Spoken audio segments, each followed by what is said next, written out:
natin yung buong shot dito. Buti pa sila, masaya na tayo, nagbabaklas pa.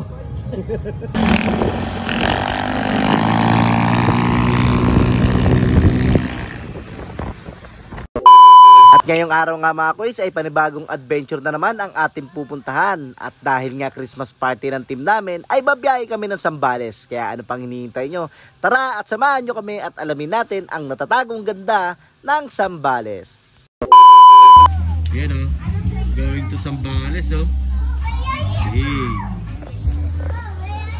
At dito nga ay nabaybay na nga namin ang kahabaan ng Bayani Road at Gate 3. At syempre bago namin ituloy ang mahabang biyahe na to ay magpapagas muna kami. Yan o, pagas muna. Pagas muna mga unggoy. Yan o.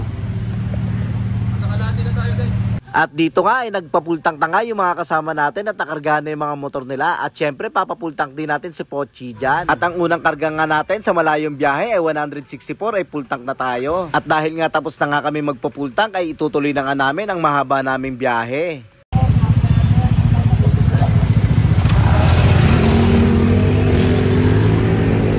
At dito nga ay nag-uumpisa pa lang ang mahabang biyahe namin ay hindi kagad namin inaasahan ang mangyayaring ganito ay mayroong kagad na siraan sa mga kasama namin. At kaya naman dito ay binabalik na ni Abdul yung karburador ng Mio ni Patrick dahil nga kumakalas. At kaya naman napagpasyahan nga namin ay dediretso muna kami ng Caloocan para makabili ng malalaking cable tie at tatalian na lang to para hindi na kumalas. At dahil sa totoo lang hindi lang to yung unang pagkalas ng karburador ni Patrick, pangatlong hinto na namin to dito pa sa SM San Lazaro yung pangatlo.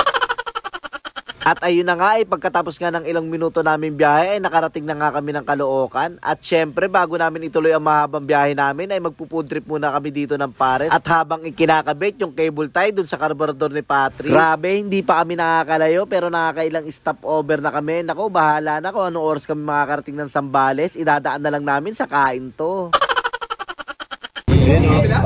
Pares. Mix, akin yung mix. Akin yung mix. Akin to mix. Dito kayo sa amin na. Sige, dyan kayo. O dito ako. At dito nga pang malakasang kain kagad ang ginawa namin, tagda 2 rice kagad dahil mahaba-haba pa nga ang aming babiyahihin. At dito nga matapos nga ang ilang minutong pagpo-food trip namin ay itutuloy na nga namin ang mahabang malapit na biyahe namin. At ayun na nga makalipas nga ang ilang minutong biyahe namin ay nakarating na nga kami ng Bulacan. At eto nga napakaganda ng pag-i-stop overan namin, napakaganda ng tanawin.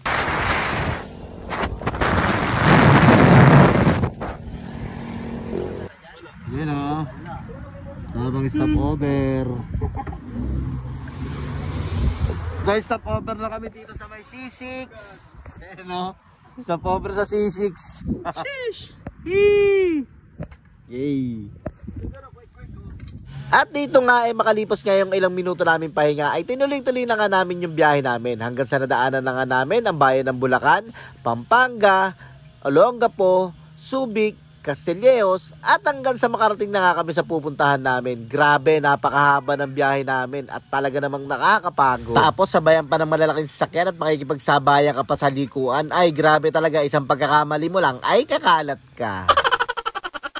At dito nga konting kembot na lang ay makakarating na kami sa pinaka-venue namin. Grabe, talagang ramdam na ramdam ko na yung pagod. Talagang napakalayo. Pero buti na lang, napaka-condition pa rin ni Pochi at talagang napaka-solid ng biyahe niya. At ang inabot nga pala ng gasolina natin ay 249 lang papunta. At ayun na nga makalipas nga ang ilang minuto namin na biyahe mula dun sa pinag-stopoveran namin ng huli. Nakarating na nga kami dito sa pinaka-pupuntahan talaga namin. Grabe, napakaliwalas at napakalamig ng hangin. Damang-dama mo na yung hangin galing dagat at tignan mo naman yung mga bata ay naglalaro na sila. Pero ako sigurado pagkatapos namin ipark itong mga motor namin ay matutulog na ako. Kaya kita-kits na lang tayo sa susunod na video. Ipapakita ko na lang sa inyo yung day 2 namin dito. Bye-bye!